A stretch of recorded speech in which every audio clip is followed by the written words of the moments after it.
In the midst of a sunny neighborhood, my small art studio sat snugly between two tall buildings. My name is Amelia, and this studio was my refuge. As I looked around, the familiar sight of paintbrushes, messy palettes, and canvases in various stages of completion greeted me. Here, I felt truly alive, losing myself in the world of colors and forms. Walking in through the door was my husband, Alex, his tall frame barely fitting through the doorway. His dark hair was a mess, probably from running his fingers through it all day at work, but his bright blue eyes always had a hint of mischief. "Hey," he said with a tired smile, dropping his briefcase by the door. "How was your day?" I sighed, looking over at a particular canvas. "It was good, but I'm struggling with this piece. I can't seem to get it right." Alex walked over, taking a closer look. "I think it's great," he said, trying to be supportive. "But what do I know? I can barely draw a stick figure." I chuckled. "Thanks for trying to make me feel better." Before we could continue, the sharp ring of the phone interrupted us. I picked it up, already dreading the voice I'd hear. Sure enough, it was Evelyn, my mother-in-law. "Hello, Amelia," she said, her voice dripping with false sweetness. "How are you?" "I'm fine, Evelyn. What can I do for you?" I replied, trying to keep the annoyance out of my voice. "I just wanted to see how my son is doing," she said. "Is he there?" Alex gestured for the phone, mouthing, "I'll handle it." Before handing it over, I couldn't resist a little jab. "He's here, and he's great. He always enjoys coming home to a supportive environment." There was a pause on the other end. "Well," she finally responded, "just make sure he stays that way. Put him on." Alex took the phone from me, shooting me a look that said, "Please don't start." "Hi, Mom," he began, and I tuned out the rest of their conversation, turning my attention back to my painting. After hanging up, Alex turned to me. "She's coming over tomorrow." I groaned. "Why? Does she need more ammunition to mock my art?" Alex put his arm around me. "I'll talk to her, okay? Just try to be civil." The next day, Evelyn arrived, and her entrance was as grand as always. Tall, with striking gray hair, she had an air of superiority that she wore like a second skin. "Hello, Amelia," she said, scanning the room with disdain. "Hello, Evelyn," I responded, gritting my teeth. Her eyes settled on my latest work. "What's this?" she asked, pointing at it. "It looks like a child's mess." I clenched my fists, trying to stay calm. "It's a work in progress." Evelyn smirked. "Isn't everything here?" "I don't know why Alex supports this hobby of yours." "It's not a hobby," I retorted. "It's my passion." Alex walked in, sensing the tension. "Ladies, can we please not do this today?" Evelyn scoffed. "I just don't see why you waste your time, Amelia. My son deserves better." With that, she turned and left the room. I sank into a chair, feeling deflated. Alex sat next to me, squeezing my hand. "Ignore her, okay? Your art is amazing." I looked into his eyes, feeling grateful for his support. "Thanks," I whispered. Life with Evelyn was like navigating a field of landmines. Every interaction was a potential explosion, and most days I felt emotionally drained by her constant jabs. Her favorite topic, of course, was my art. She never passed an opportunity to belittle it or ridicule me. One Sunday afternoon, Alex and I were in our living room. The sunlight streamed through our window, casting a warm glow across the room. I was sketching a new idea while Alex read a book. The peaceful moment was interrupted by a knock at the door. "I'll get it," Alex said, setting his book down. He opened the door to reveal Evelyn holding a pie. "I was in the neighborhood," she began, a hint of a smile on her lips. "Thought I'd drop by." "Thanks, Mom," Alex replied, taking the pie from her. "Come on in." I forced a smile. "Hello, Evelyn." She scanned the room, her gaze stopping at my sketchbook. "More scribbles, Amelia?" "It's a concept sketch," I said, trying to keep my voice steady. Evelyn smirked. "I'll never understand modern art. It all looks so pointless." Alex intervened. "Mom, can you please be respectful?" She shrugged. "I'm just giving my opinion." "I didn't ask for it," I retorted. Evelyn leaned in closer, her voice dripping with condescension. I just worry about Alex. What kind of future will he have with a wife who spends her time drawing? Whatever this is. Alex stood up, placing himself between Evelyn and me. Enough, Mom. Amelia's work is important. Just because you don't understand it doesn't mean it's worthless. Evelyn feigned surprise. I'm just concerned for my son. I stood up. And I'm concerned for my mental well-being. I don't need your negativity. Evelyn huffed. Fine, I'll leave. As she made her way to the door, she stopped and turned. One day, Alex will see you for who you truly are. I watched as she left, trying to shake off the weight of her words. Alex wrapped his arm around my shoulder. I'm sorry about her. I sighed. It's not your fault. I just wish she could see that there's value in what I do. Alex smiled. She may never see it, but I do, and I'll always be here to support you. The days following Evelyn's visit were tense. I found solace in my art, pouring all my emotions onto the canvas. Alex watched me work, always encouraging, always there.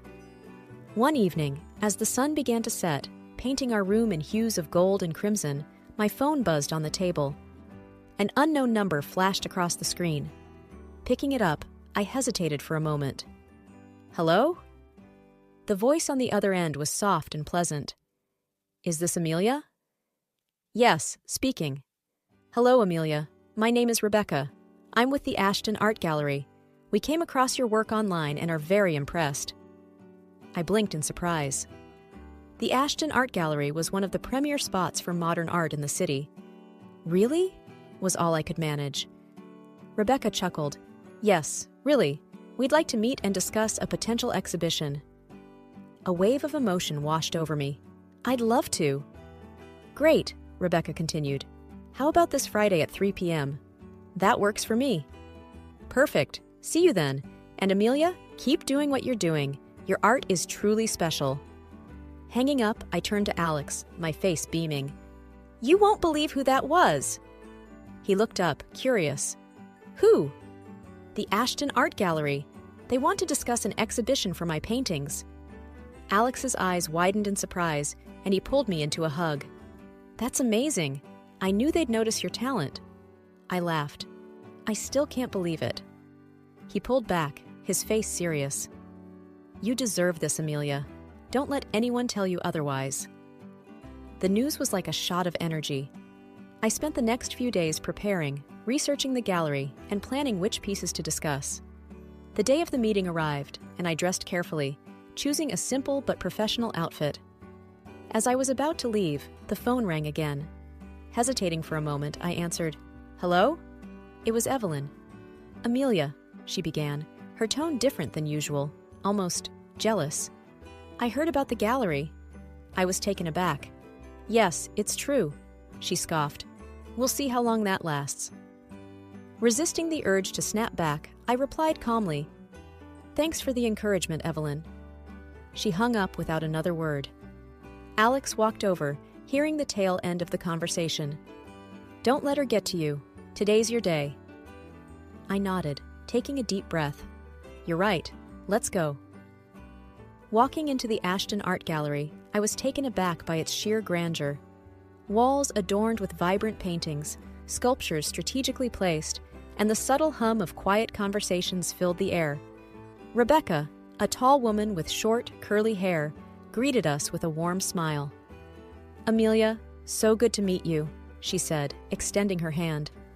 I shook it, my nerves still tingling. Thank you for having me. Rebecca led us through the gallery, pointing out specific spots where she envisioned my paintings. Your work, she began, has this raw energy that we believe our audience will resonate with.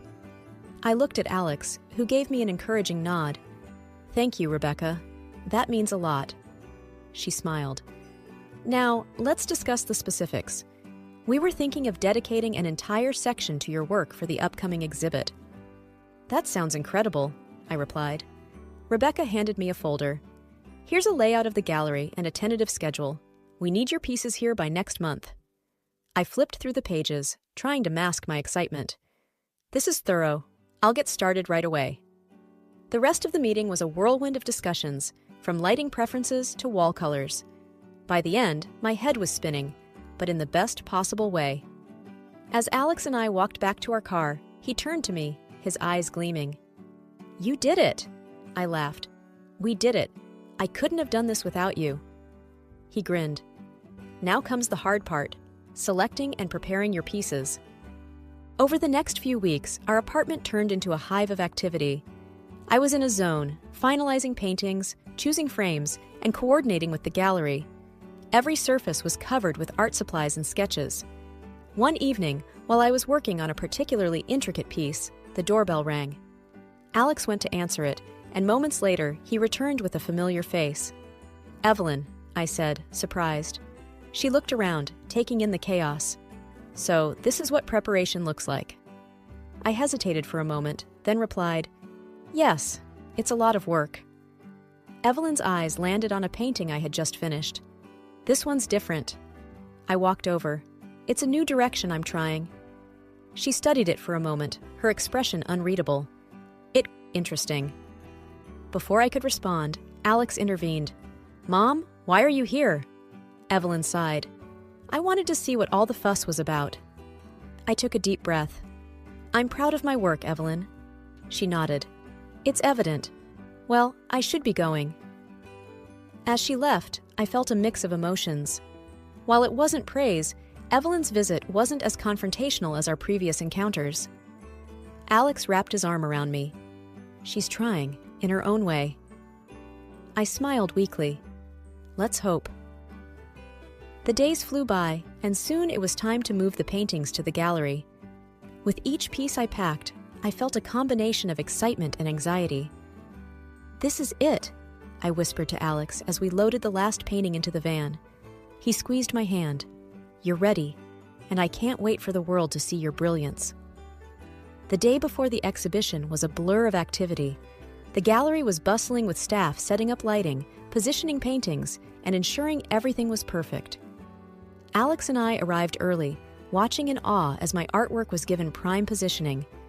Rebecca approached us, clipboard in hand. "Amelia, it's all coming together wonderfully. Your pieces are truly the highlight." I smiled, feeling a surge of pride. "Thank you, Rebecca. This means the world to me." She nodded, making a few notes. "The press will be here tomorrow. This is a significant opportunity for you." As the day wore on, I took a moment to sit, absorbing the surroundings. The realization hit me. I was about to have my first major art exhibition. This was a dream come true, and I was overwhelmed with gratitude. Alex came over, handing me a coffee. "Deep in thought?" I looked up, smiling. "Just taking it all in. It's a lot." He sat down next to me. "You deserve every bit of this, Amelia. I'm so proud of you." I leaned into him, grateful for his unwavering support. "Thank you, Alex." Our moment was interrupted by a call. My phone lit up with an unknown number. Curious, I answered. "Amelia?" A voice crackled. "Yes, who's this?" There was a pause, then a familiar voice sneered. "It's Evelyn." I stiffened. "What do you want?" She chuckled. "Just wanted to wish you luck for tomorrow." Despite her words, there was an unmistakable tone of mockery. "Thanks," I replied curtly, ready to end the call. But Evelyn continued. "Actually, there's more. I visited your apartment today." My heart sank. "What did you do, Evelyn?" She laughed. "Let's just say I improved a few of your pieces." I felt the blood drain from my face. "You did what?" Evelyn's voice was dripping with malice. "You'll see soon enough." She hung up before I could say anything else. Panicking, I turned to Alex. "She's been to our apartment. She's done something to my paintings." His face darkened. "Let's go home. Now." We raced back, anxiety mounting with each passing minute. As we entered our apartment, the devastation was clear. Several of my paintings were destroyed. Splashes of paint, torn canvases, and scribbles marred my artwork. I sank to the floor, tears streaming down my face. How could she? Alex knelt beside me, equally shocked. "We'll get through this, Amelia." But amidst the destruction, a realization dawned on me. The best pieces, the ones meant for the exhibition, were already at the gallery.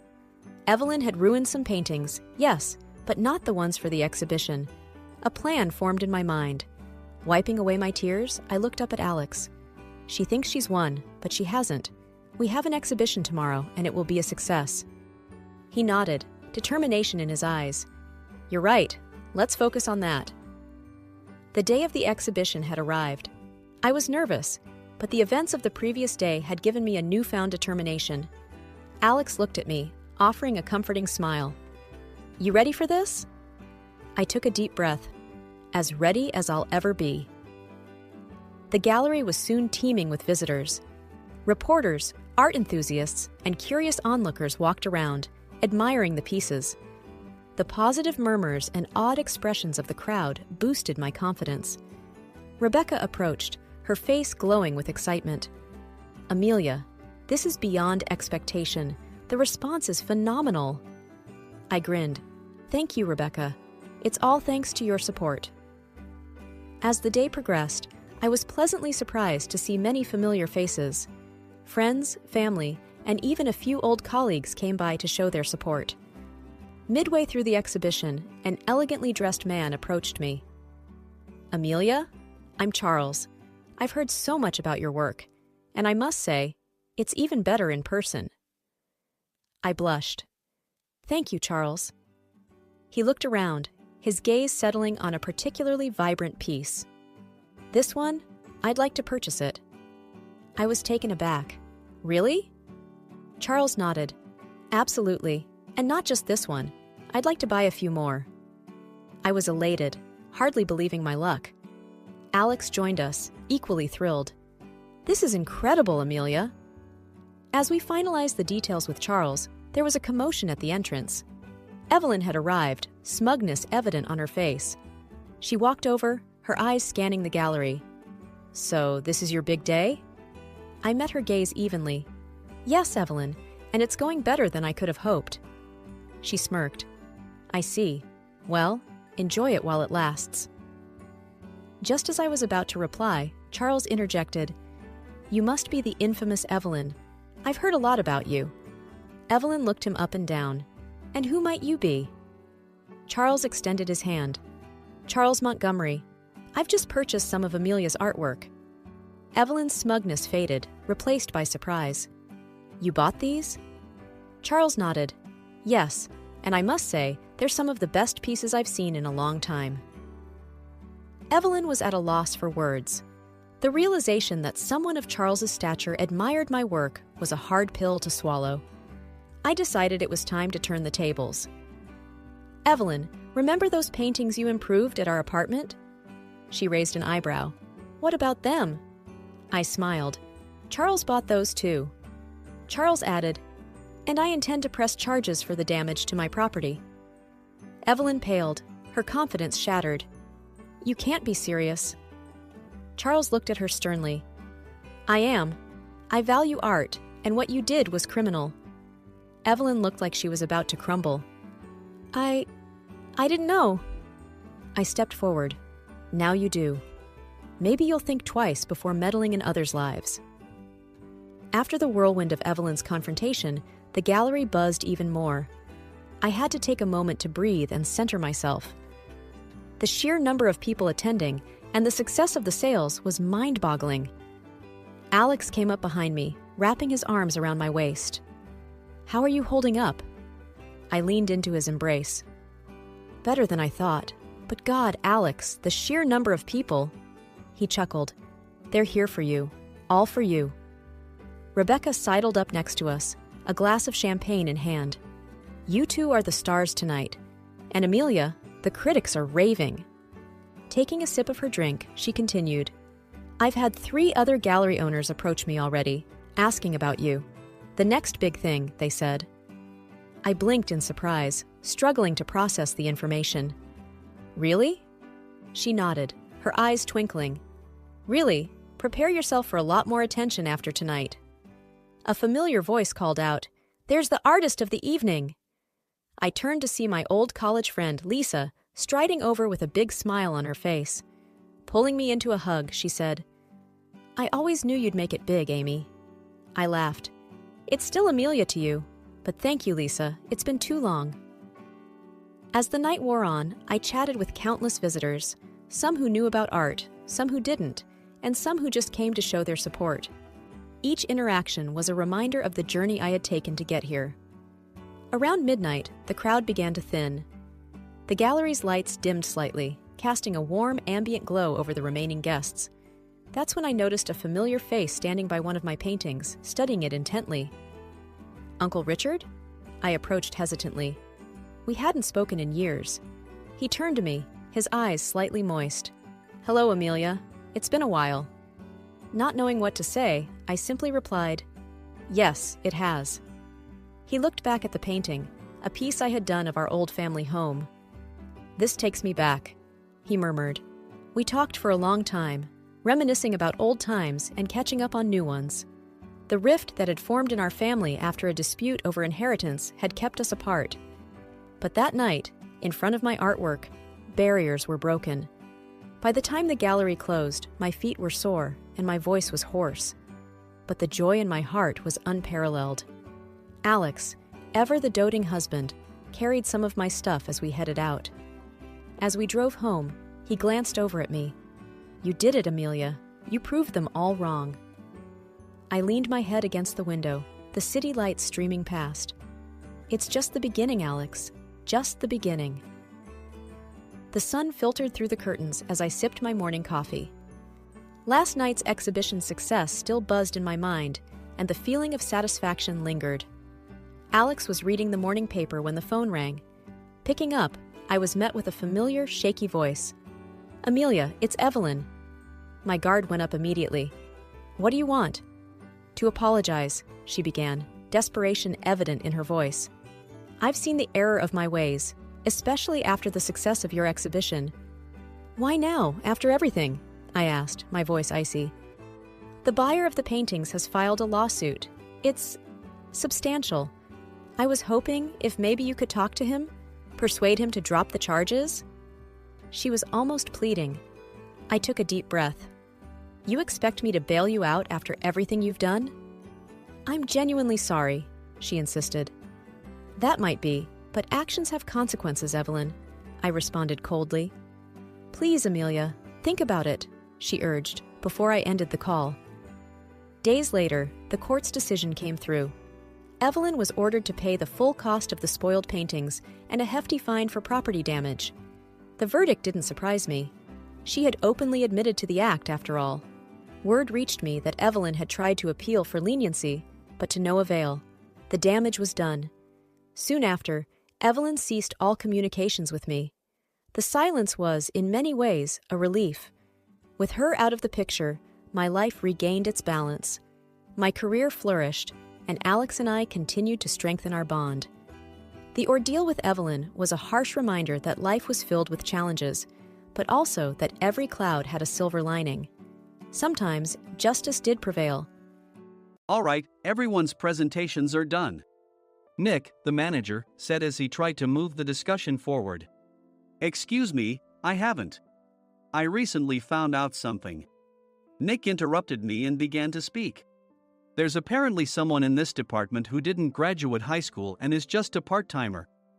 Meetings should be for employees only. Absolutely right.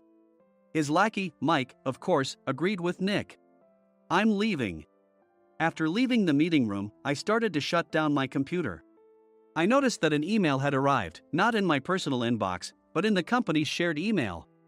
Thinking, there's no point in speaking up, no one will listen, I went home quietly.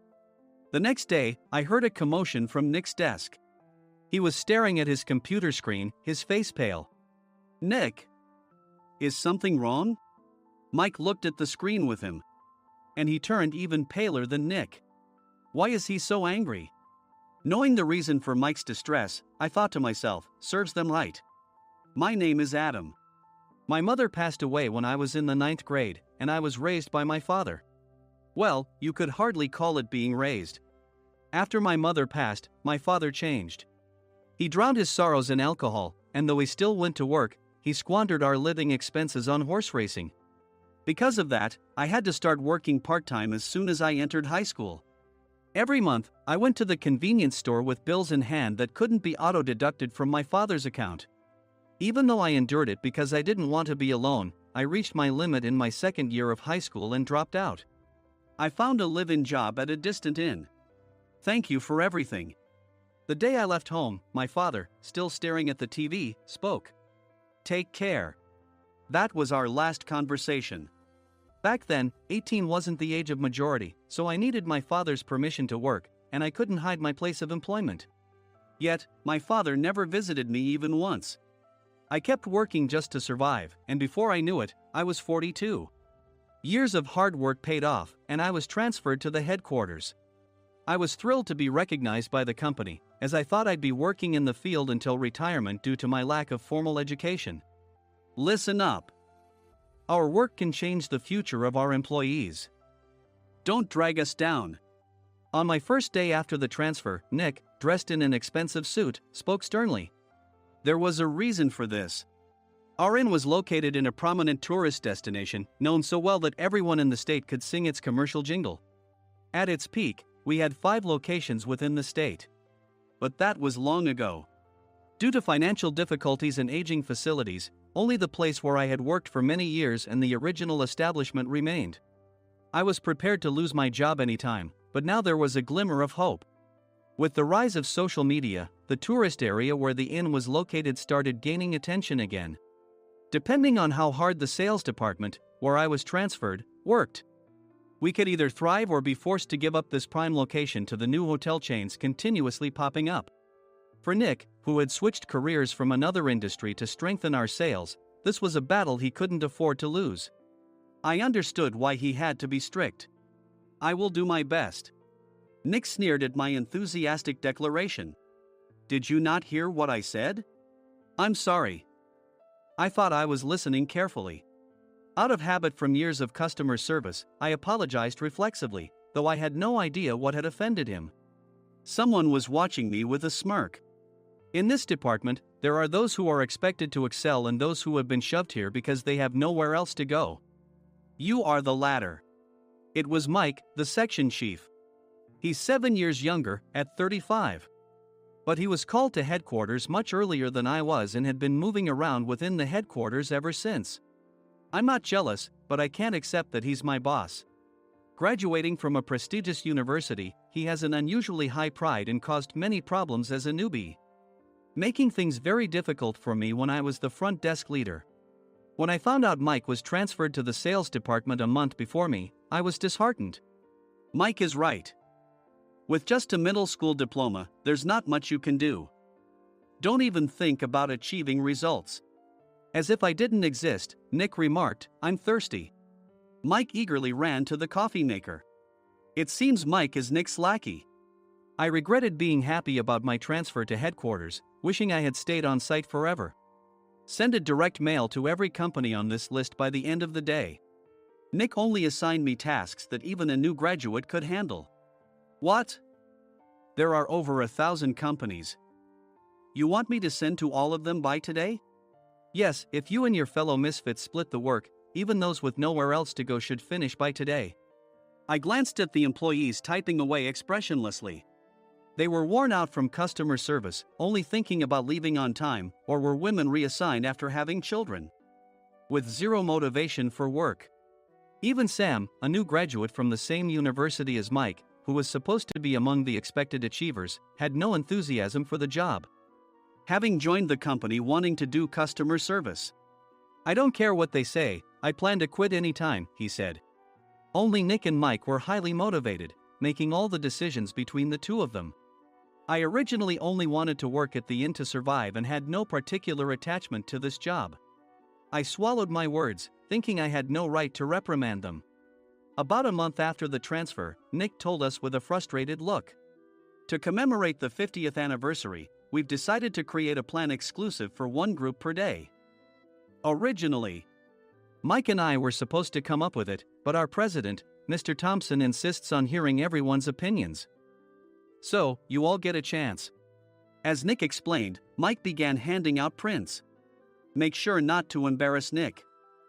If your ideas are half-baked, you'll have to redo them. It seemed that they had printed his handwritten notes by Mr. Thompson, which included several questions and a section for free responses. It made sense why Nick had to seek our input, given that all responses had to be submitted to Mr. Thompson. We were given a week to think about it, and a meeting was scheduled to compile our ideas. My plan is to let guests enjoy both the old and modern America. Nick began the presentations. Guests would watch a master confectioner at a nearby traditional sweet shop make sweets in front of them. The welcome drink would be premium tea in a bottle. Nick's plan was certainly attractive. After his presentation, Nick called on us to present in the order we were seated. Just as I stood up for my turn. "All right, everyone's presentations are done." "Excuse me, I haven't. I recently found out something." Nick interrupted me. "There's someone in this department who didn't graduate high school and is just a part-timer." He was likely talking about me. I joined the company as a part-timer and was made a full-time employee when I turned 20. That was 20 years ago, so Nick and Mike probably had no chance to know until recently. Meetings should be for employees only. Absolutely right. After that, Nick kept creating opportunities to solicit everyone's opinions, purposefully excluding me from speaking. The meeting unexpectedly heated up and went past the scheduled end time. A few people asked to leave, and the discussion continued with the remaining few. "Still here?" Normally, you'd leave in that situation. Though I had no attachment to the job initially, hearing kind words from customers made me want to make them happier. For someone like me, with nowhere to go, the inn was my home and customer service was my life. I felt pathetic about my current self. "I'm leaving." I left the conference room and started shutting down my computer. I noticed an email had arrived, not in my personal inbox, but in the company's shared email. Thinking no one would listen to what I had to say anyway, I quietly went home. The next day, while preparing the DM as instructed, I heard a commotion from Nick's desk. In his haste to stand up, he hit his knee on the desk. He stared at his computer screen, his face pale. "Nick? What's wrong?" Mike, thinking he should be the first to rush over, approached Nick while still wearing his coat. He peered at the screen with Nick. And he turned even paler than Nick. Why is he so angry? Who is responsible for this company? Nick, more irritated than ever, asked, and Mike answered without checking. Probably Sam. Sam wasn't there because he was attending a morning training session for new hires. Nick gave up on getting angry and returned his gaze to the screen. They were looking at an email that arrived right after the end of the working day yesterday. Apparently, no one, including me, had checked it before leaving. The email was from a large company that used us for their annual employee trips. The president and executives of that company also frequently used our services personally. President of the company, Mr. Mason himself, had declared that neither he nor his company would ever use our services again. Well, some companies cancel their employee trips or stop using our services due to financial struggles. Let's just move on. Mike kept wiping the sweat from his forehead with a handkerchief. Knowing why Mike was so agitated, I quietly watched their interaction. Do you know how much revenue we get from that company? We can find other guests to fill the rooms, but we'll lose the banquet costs, gift shop revenue, rental car fees, and more. Moreover, the gifts were supposed to be prepared by the traditional confectionery shop involved in Nick's proposed plan. If it's known that we incurred such a huge loss at this critical time, Nick's position in the company would be jeopardized. Nick took a deep breath, seemingly trying to calm himself. All right, Mike. Go to New York right now and apologize to Mr. Mason. What? You're coming with me, right? I have urgent work to do. I trust you, which is why I'm entrusting this to you. Please. Mike, believing Nick's sincerity, agreed with a determined look on his face, saying, yes. That's Nick for you. Even if Mike went to apologize, Nick would shift all the blame onto him if the client didn't change their mind. Well, it was Mike's fault to begin with, so it served him right. About 3 hours later, Sam answered a call from somewhere and repeatedly apologized, saying, I'm very sorry. Everyone watched to see what was happening. After ending the call, he informed Nick with a weary tone. When Mike arrived at the client's company, he only made things worse, further infuriating Mr. Mason. He was demanding, get his boss here immediately. It was no wonder Sam was exhausted. dealing with such a call right after returning from training. What is that idiot doing? Alright, Adam, you're coming with me. If sacrificing Mike didn't work, then I must be next. Normally, I'd want to refuse at all costs, but I saw an opportunity in this situation. If I can be of assistance, I'd be happy to join you. I immediately followed Nick, and we flew to New York. When we introduced ourselves at the reception, it became clear how serious the situation was, as the receptionist personally escorted us to the president's office. Angry voices leaked through the door, making both Nick and me uneasy. Excuse me. I'm Nick, the supervisor. I understand my subordinate has caused you trouble, and I deeply apologize. Nick, with his experience in the corporate world, knew enough to offer an apology before excuses. However, his customer service skills left much to be desired. I sighed as I saw Mike trembling like a small dog in the corner of the room. What kind of training are you giving your subordinates? Mr. Mason glared at Nick with a red face. The intensity of his gaze made even Nick take a step back. Regrettably, I joined this company only 2 years ago and was unaware of Mike's issues. I should have identified his shortcomings sooner. Indeed. I should have realized sooner. No sensible person would come to apologize and then give a lengthy presentation on the drawbacks of not using their in. Nick froze, his mouth slightly open. Suspecting the worst, I picked up the documents that had fallen to the floor. It seemed Mike hastily prepared these documents on the plane, listing the disadvantages. Disadvantage 1: if you change the venue for the company trip, employees might suspect it's for cost-cutting reasons, leading to a negative impression. Reading it aloud half-jokingly, Nick snatched the papers from my hand and checked the contents with a furious expression. Among the stack of documents was a receipt from a nearby convenience store's copy machine. I felt a pang of dread, hoping he hadn't shown the receipt as well. What do you think he said when I asked what kind of nerve he had to do this? I'm very sorry. Faced with the dire situation, Nick must have thought there was nothing left to do but apologize.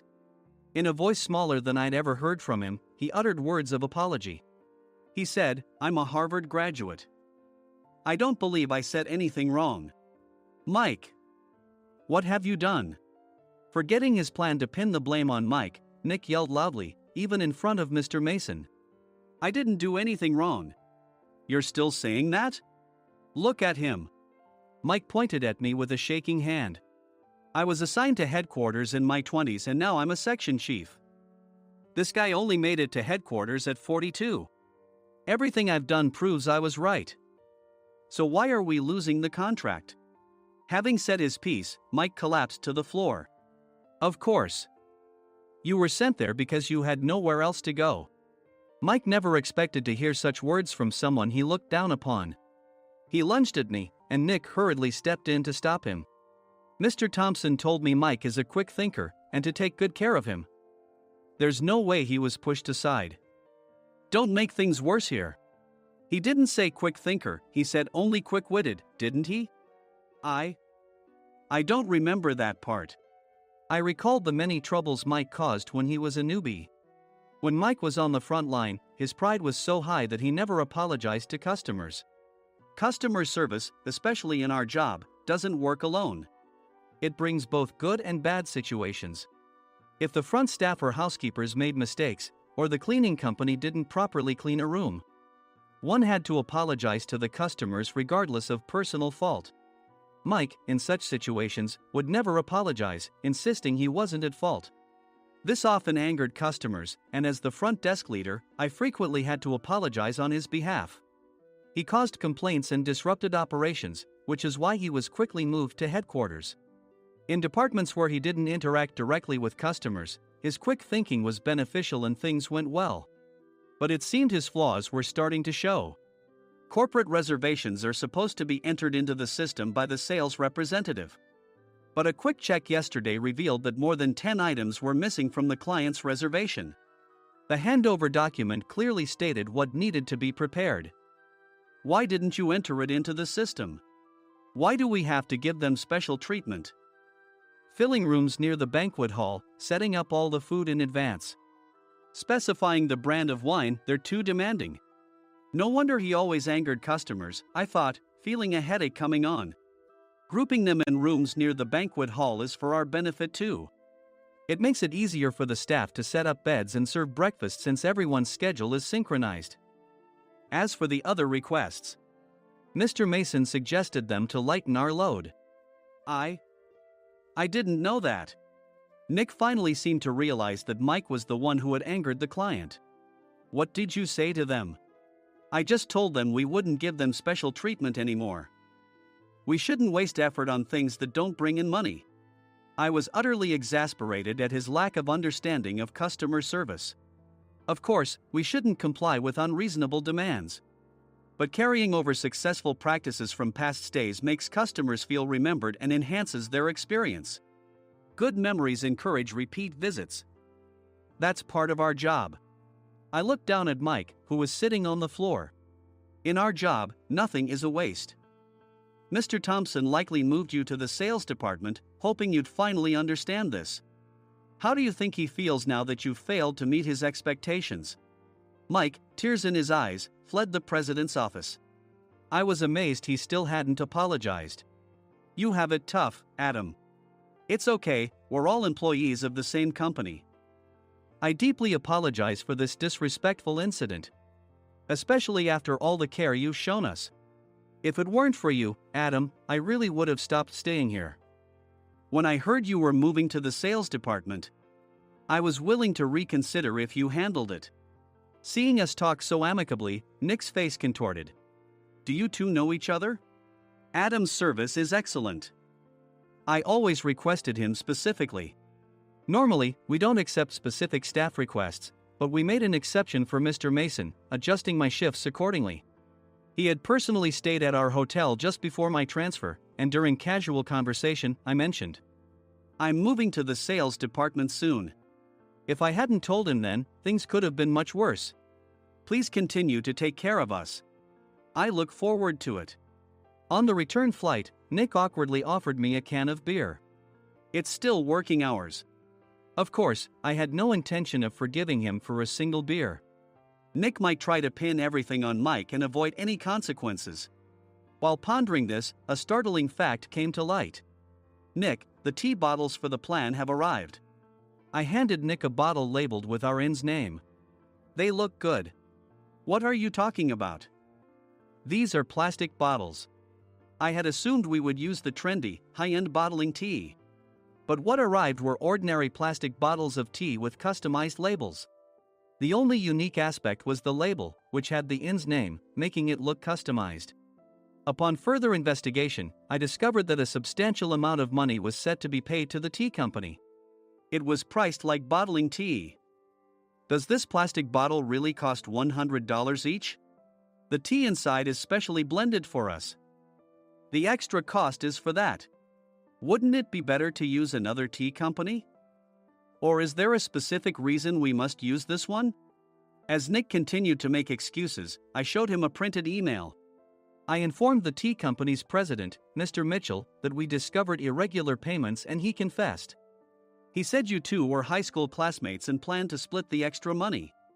That idiot. Why did he confess? That's not important. You should worry about yourself, this could turn into a police matter. Opening the bottle cap, I suggested. How about calming down with this tea? It supposedly has a relaxing effect. Nick drank the tea frantically. In the following days, decisions were made about their fates. Mike was reassigned to the General Affairs Department, with no chance of transfer or promotion, as per Mr. Thompson's orders. As for Nick, since the payment to the tea company hadn't yet been made, he narrowly avoided legal trouble. Instead, he was encouraged to leave the company, and to avoid further complications, Nick submitted his resignation.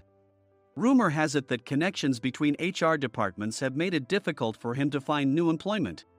Even though it was good to have those two gone, something unexpected happened in the sales department. Everyone became motivated and united in refining the 50th anniversary plan. In the end, my plan was adopted. We collaborated with the Tourist Information Center to provide personalized guides. The plan, tailored to the number of guests, was truly special for the 50th anniversary. Hey, is Adam's family coming to stay? I immediately booked that special plan for my family. Sam noticed it on the reservation list and quickly picked up on it. Yes, I'm inviting my father. That's great. I might invite my parents too. I lacked the courage to face my father just as Adam. But here, with the confidence Mr. Mason praised, I felt ready. The 50th anniversary plan was a perfect opportunity to reconnect with my father. I hoped to bring back the days when we could laugh together as we once did.